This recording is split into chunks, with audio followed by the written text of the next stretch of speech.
Ja, anyway.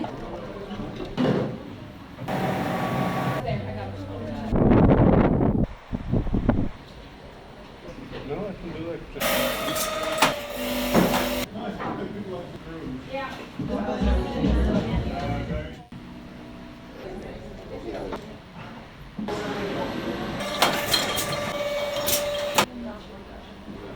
The bad we haven't.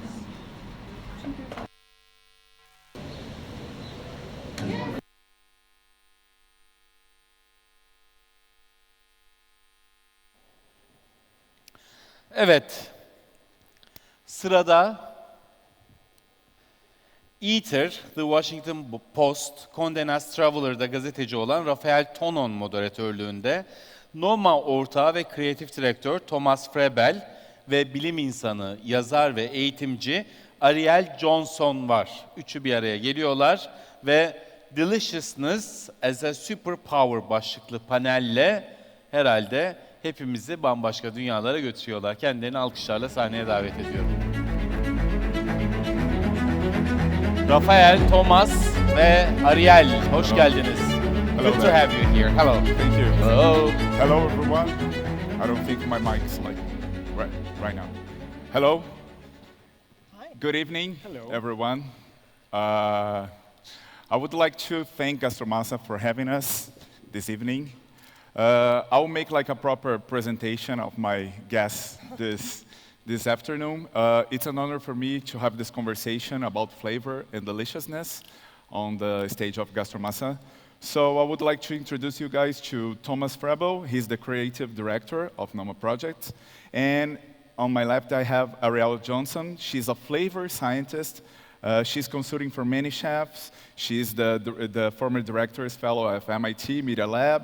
And she's the senior advisor of Noma Projects as well. So we are here to have a conversation. I think we have a video to present about the work you're doing, right? I think so. I think Can it's you already please? Okay. All right, or we can just talk. Okay. So we can show the video after. So you guys have been working together you worked together at Noma's kitchen more than 10 years ago, right? Yeah, 2000. I talked my way into the Nordic Food Lab in 2012, and I think that's when you came back from your sabbatical. Yeah. Yeah. I think my first memory I have with Ariel was when she came over to what used to be the test kitchen at Noma with like a bucket, a white bucket, and there was like a white plate, which at the time used to be our stuff food plate, and on that plate there was like a heavy rock, which we used to serve our langoustine serving at the time, and then there was like this caramelized molasses swimming somehow in there, and it turned out that what I know now as well is that it was tamari, which is created when you do ferment miso. Which is a very Nordic product. Which isn't a very Nordic product, but you guys figured out that, okay, we can probably do something quite similar, just applying ingredients which are local to the Nordics, and it was with barley and yellow split peas. Yeah. So that's my first memory to Ariel. It's connected to a piso. But back in that time, actually, it was quite uncommon to have like a scientist in house or a lab or doing something like that. What the approach you had from that time that shaped your vision to cooking, to approach to cooking?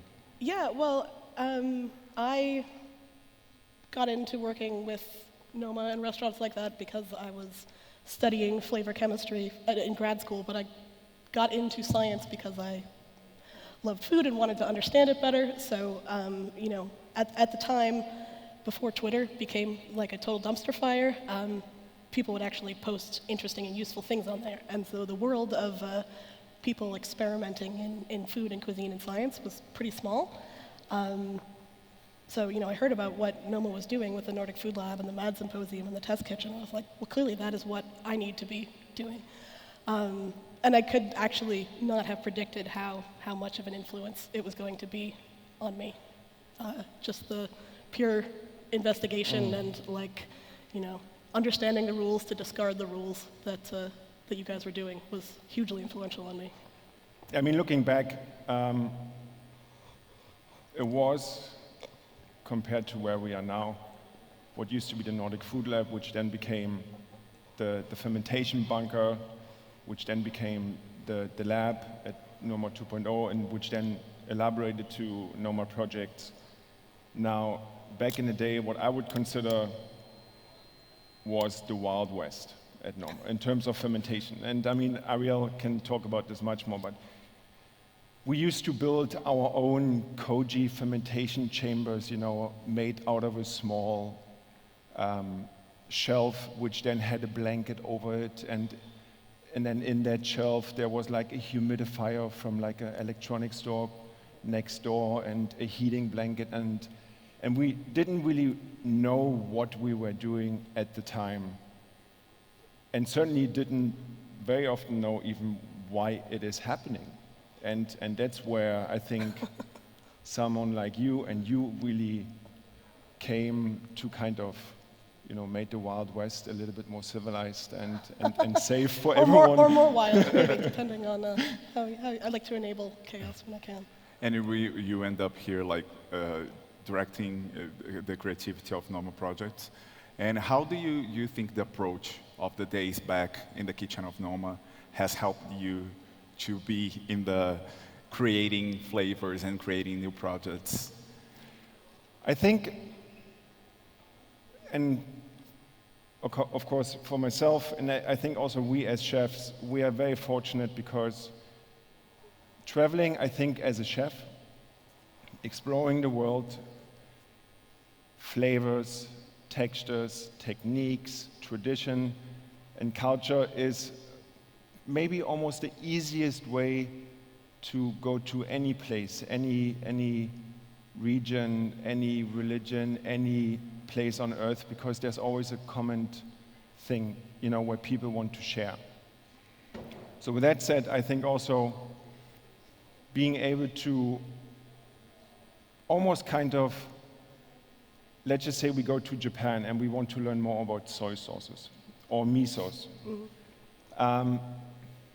You know, we almost can sometimes take ourselves, put ourselves in a time machine and going to like a place which has been making soy sauce the same way, in the same barrels for 400 years, which is like, it's mind-blowing. I mean, some countries don't even exist for 400 years, you know what I mean? And then all of a sudden there's like, my grandfather used to bury this clay so I can use it now to shape this vessel to make, it's incredible. And for us as chefs, not just at Noma or Noma projects, but for everyone, to be able like to take those stories and those traditions and flavors and share it with our guests, share it with a much greater audience, and now also then have other people to, you know, appreciate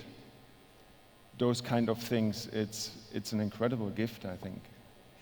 And I think, you know, speaking of an experience like going to Japan and, you know, having the privilege of visiting a, you know, 400, 800, whatever year-old miso kura, is that I feel like we put, not we, but sort of society generally, applies this sort of false dichotomy between like science and innovation and, you know, molecules and things like that, and tradition and flavor and culture. But you know, I've had the experience of, you know, going to visit a miso maker, going with an interpreter because I don't speak Japanese.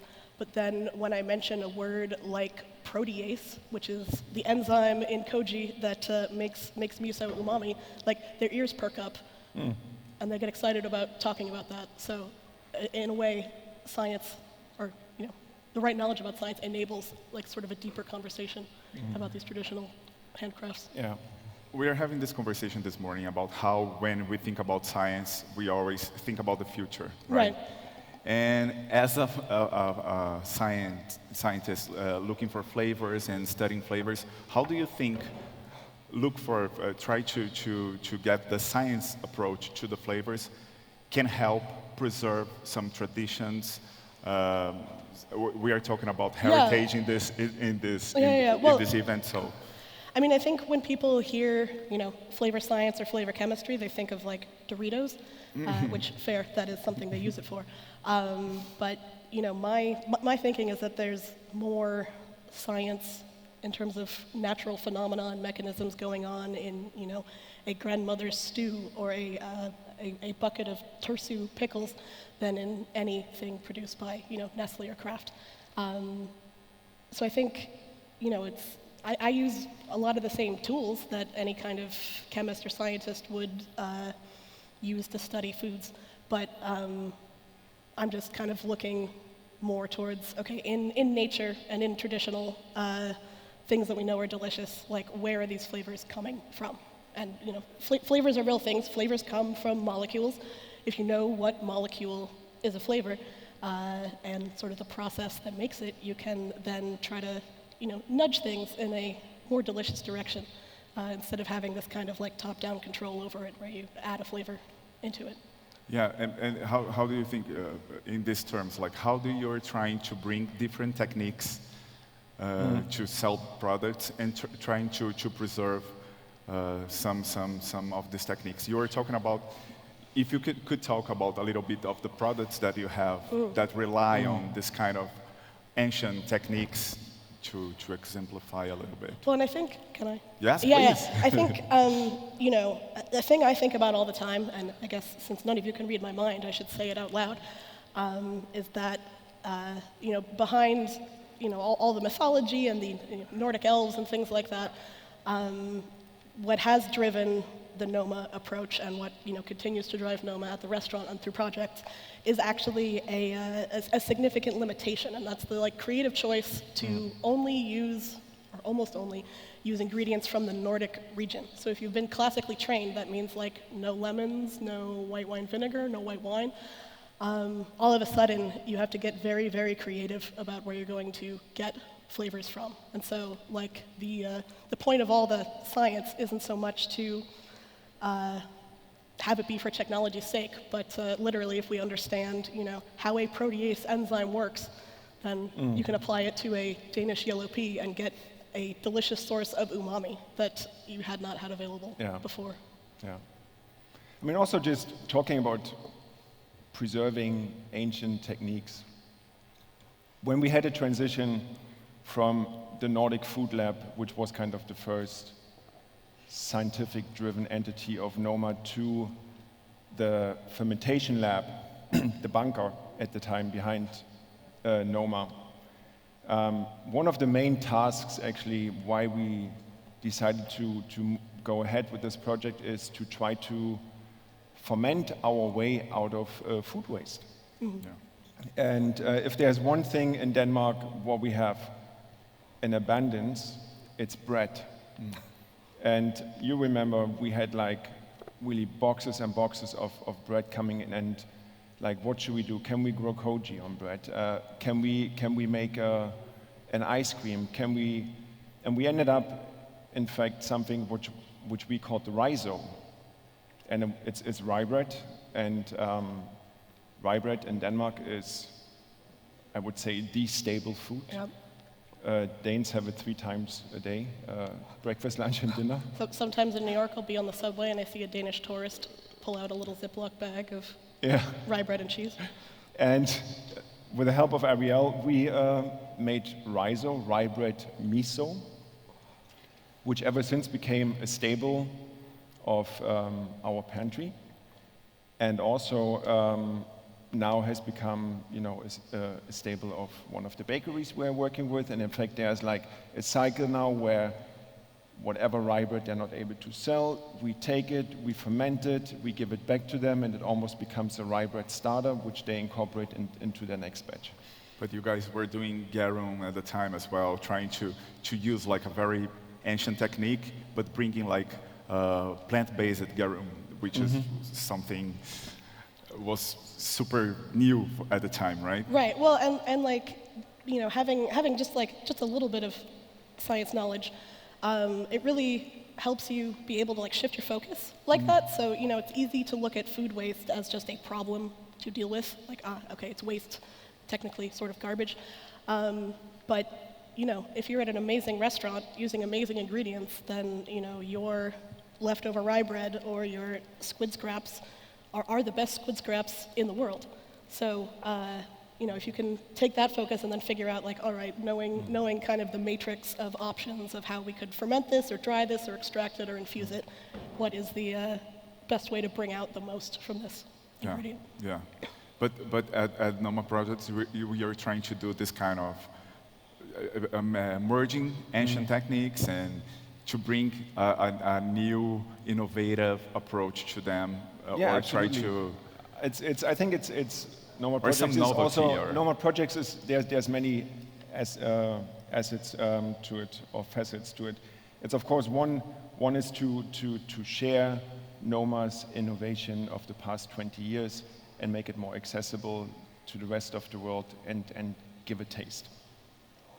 But then there's also the beautiful part of it, that being able to educate people of, okay, what is actually a garum?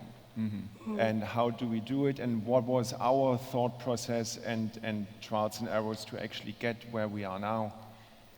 And then the third one is going to the fact that by introducing an ancient technique like garum, making garum, to a broader audience, in a weird way, we are also preserving the history and the culture of making it. That made the traditional culture of making garum doesn't belong to me or to you or to the Nordics. It belongs to Italy. But nevertheless, it's something we have taken, and with help of people like Ariel and deep research, almost were able to make it our own and not make it fish-based, for example, like it is. We make a vegetarian version, so therefore it's also good for all the vegans and vegetarians like myself. Yeah. And then if you know where to look, you can narrow down the search of all of the possible vegetables to make vegetable garum out of to like the ones with the highest protein content. Since we don't have plenty of time, I would like to jump to the main theme of this conversation, that we are saying that flavor is a superpower. I would like you guys, if you could both, try to develop a little bit this idea. Why do you think flavor is a superpower? Why do you think your work as a scientist is to try to bring flavor? Well, it's funny because I think that's what we've been talking about the whole time, actually.